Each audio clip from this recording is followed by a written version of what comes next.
All right, what's going on, my guys?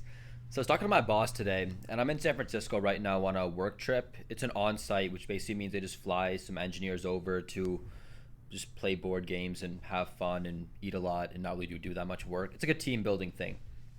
But we had lunch today at some Bulgarian Bavarian restaurant, and we walked from there to the office. It took about 45 minutes, and he was telling me how back when World War II was happening, they convinced the general public that if you eat carrots, they're good for your eyesight, and you can see very well at dark. And that's how the Americans or the Allies could see the who the fuck were we fighting in World War II?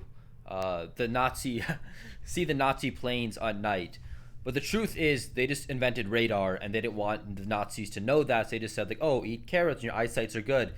Your eyesight will be good." And that's like we all believe that myth nowadays. Even though it came from the I think it was the Ministry of Air Defense or whatever. And they got me there to think like, how many other things do we just commonly believe because everyone else believes and we never actually questioned it? Now, I'm sure most of us are going to actually break down the science of carrots and look into the research and stuff. But it reminded me of a class I took back in college called The Critique of Everyday Life. It was one of those like dumb GEs you have to take, but I really enjoyed it because basically we questioned almost every aspect of life. Like, why is it that when we walk into a room, the door opens inward into the room? Why shouldn't it open outward? Like, why do we like wipe with toilet paper? Why do we do this or that? And it really got you to think. And we also covered how your brain tends to think differently depending on what situation you're in. Like if you're lost, your brain will act differently and you won't be able to think at the same level as if you knew where you are. It's pretty crazy. And even in the book I'm reading right now, which is The 4-Hour Work Week by Tim Ferriss, it's in my backpack right here. It was pretty eye-opening just seeing how many common myths most Americans have. And I keep bringing this point because do you want to be like most Americans? Like what even is the average American? It would be a woman that's obese with less than $1,000 in her bank account and just has really nothing going for them. Like that's pretty sad. And that is like the majority. That is like the average, but that's what the majority of Americans are. And do you want to live your life like that? Because today, this is another side tangent I keep going on. But when I went to the office, I was sort of texting my team members like, "Where are you guys sitting?" And they said, "Oh, the 17th floor." So I went to the 17th floor of our building, and I saw when I walked in like this kind of meeting room, this pretty big meeting room, and it was kind of like grayed out because they had the curtains down.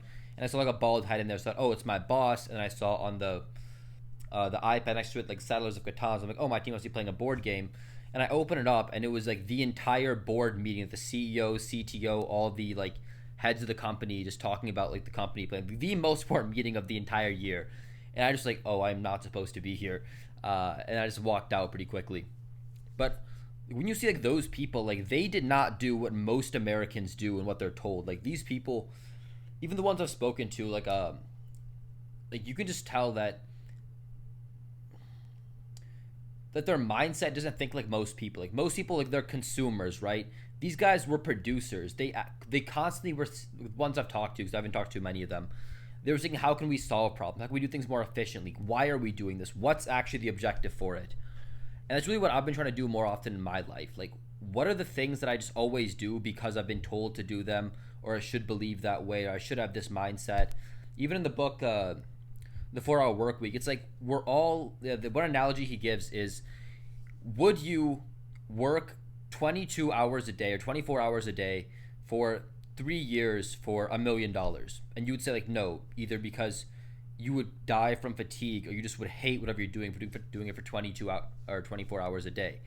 That's the same thing how most jobs are. We only do them until we just get exhausted and just die, or we have enough money to not do them. So really what I'm trying to take away with this video is kind of I'm more like talking to myself as I'm talking to you guys, is just question the things you do in life. Like what is the objective for this? Is there a more efficient way to achieve this goal? If I'm doing this for a goal or because I've been told to do this, is there a faster way? Like college is another example. Like I was kind of told to go to college to get a degree, to get into, your first job and make money, and people look at your college degree. But if I just looked at, oh, I'm getting this degree for the job, I could have just said, oh, is there a faster way to save money and get to the job faster? So you guys, that's what I take away from this video. Just question everything and just, be don't be so easily like gullible because everyone else believes it. And this is one other. I'm going on so many of these tangents, but so talking to my boss, and he said because he does a lot of skiing and hiking, is when you have a group of more than 3 people, there's a much higher chance those people will be killed in an avalanche when they go out skiing or snowboarding or whatever. Because when you have like a lot of people together, nobody wants to speak up and say, "Hey guys, this is maybe like an avalanche risky area," because you feel like, oh, everyone else is doing that, so it must be safe. And it's kind of the same thing. So everyone kind of wants to follow the herd, do what the herd does, and that usually does not work out if you want to get to the top. Like the people who are at the top and are very successful, which is I'm aspiring to, and I'm assuming you guys are aspiring to be too if you're watching my videos. They don't just go along with what everyone else is doing. They find the most efficient way. They look at other workarounds, some creative way you've never thought of to solve a problem, or they look at things from a different point of view. They don't just like they go in a straight line. They find the best option by looking multiple steps ahead and kind of breaking it down and all that. So just be aware of that in your life too. Just question things you're going about life and ask yourself, like, why am I doing this? Is there a more efficient way? Yada yada yada. Something I've been doing, and I've definitely seen some improvements in my life. And I hope you guys did take something away from this video.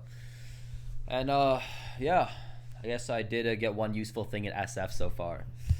All right, love you guys. See you in the next one.